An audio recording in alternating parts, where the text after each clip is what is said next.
Have you ever wondered about handguns that don't get enough credit yet remain in production? Ever asked yourself why that is? Personally, I don't think any reasonable manufacturer would keep making a product that nobody likes and risk going bankrupt because of it. So could it be the fact that some handguns that don't make headlines or get recommended enough mean that they're not good enough? My answer to that is absolutely. Simply put, some handguns are just downright underrated. It's not that they don't exist or that they don't have all the good qualities that a proper handgun should have. It's just that maybe the reason they fly under the radar is because they don't get marketed enough, or people just don't care and would rather stick to something familiar. We all do that. Most people won't risk change for any reason, especially not for uncertainty. Anyways, today I'm going to be reviewing some really cool handguns that are very underrated. They could use a little more praise and attention, and if you think you can use something different for a change, you should probably check these out.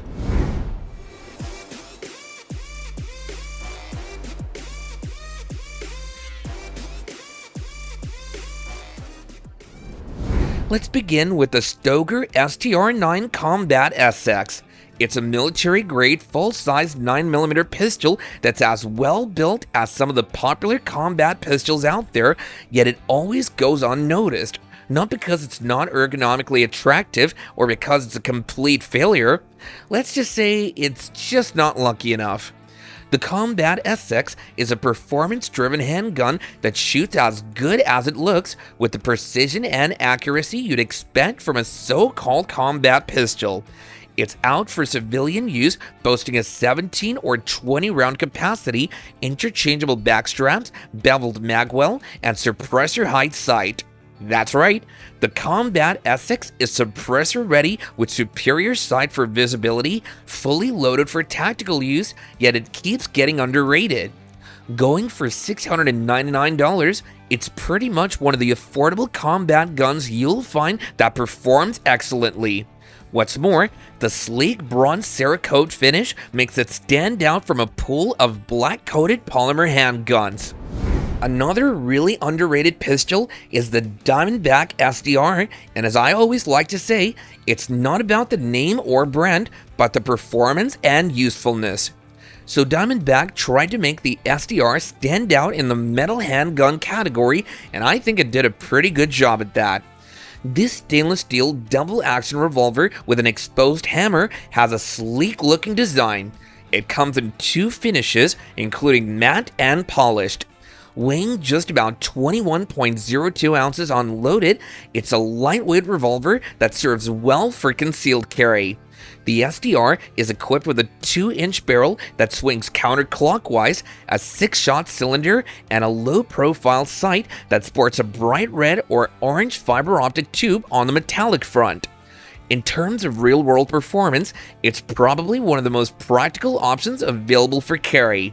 With its pocket size, lightweight, and slim profile, it fits perfectly, and when it's taken out for action, it delivers impressive accuracy. The SDR proves to be a reliable revolver that does exactly what it was made for and nothing more.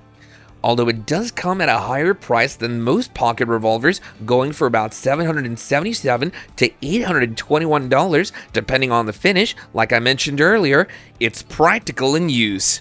I'd certainly agree that the price tag could be a bit of a turnoff for most people.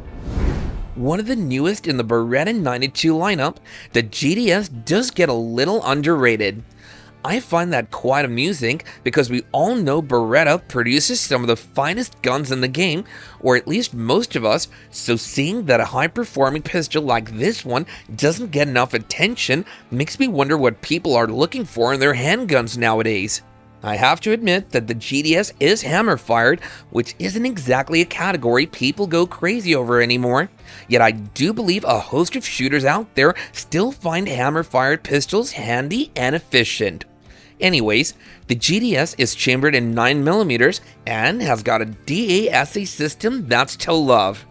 With different magazine options available from 10 to 18 rounds, a 4.7-inch barrel, and a lightweight despite its aluminum frame, the GTS is packed with a lot of features that make it suitable for home defense.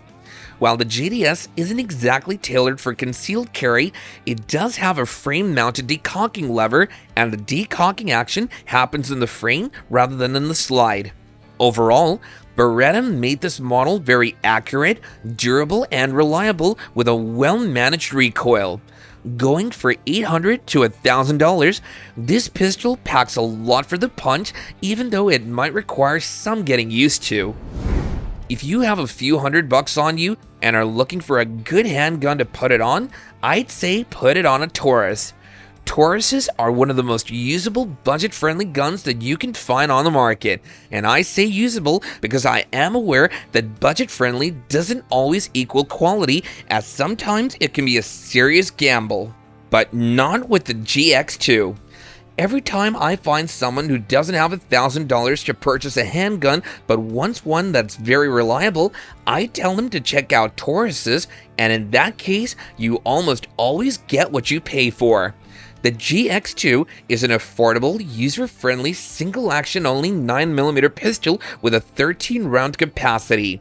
It's compact and has got a modern design that's perfect whether you're a new shooter or you've been in the game for a long time. Truly, the GX2 redefines what a budget-friendly and entry-level handgun should represent. This is because despite its price tag of about $300, it doesn't compromise on quality.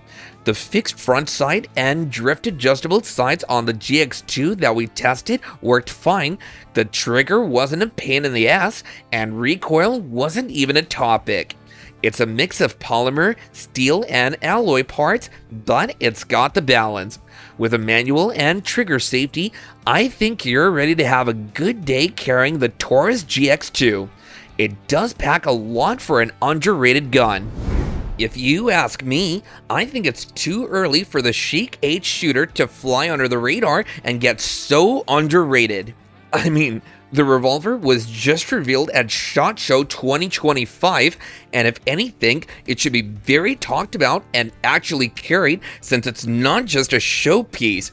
I must give it to Charter Arms. The Chic 8 shooter is pretty, but I'm not sure how many grown-ass men would be caught walking around with a pink handgun.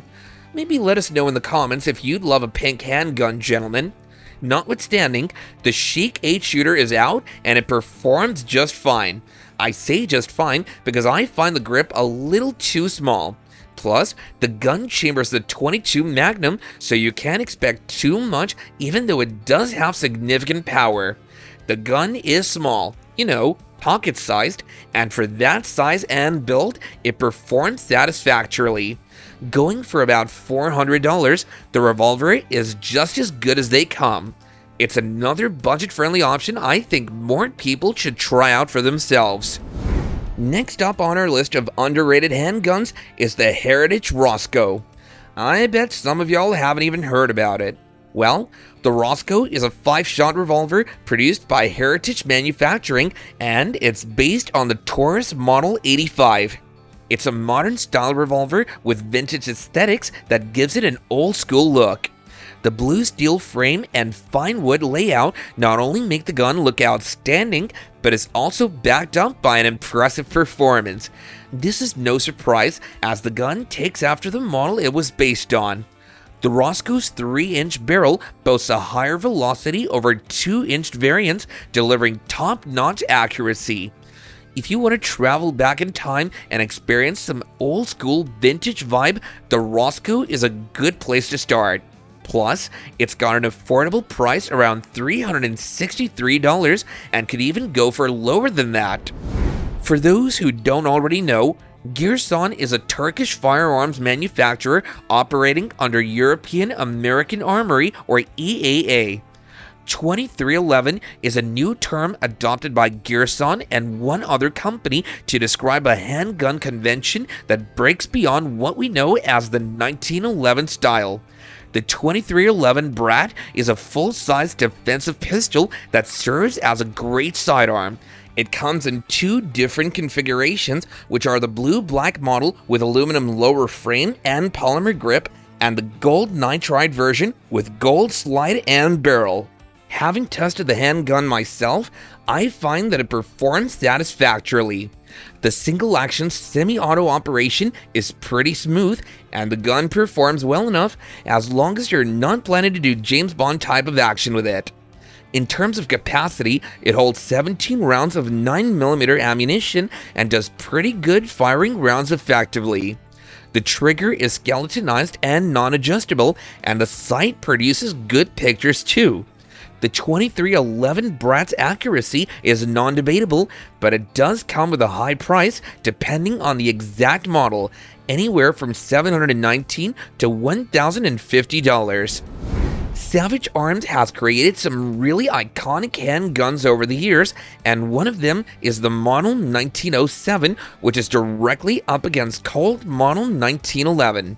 Although the 1907 didn't win against Colt's 1911, it remains a reputable handgun till date. The Stance is a micro-compact 9mm striker-fired pistol that embodies exceptionality. It has everything one would desire in a modern polymer pistol, from low recoil to ambidextrous controls.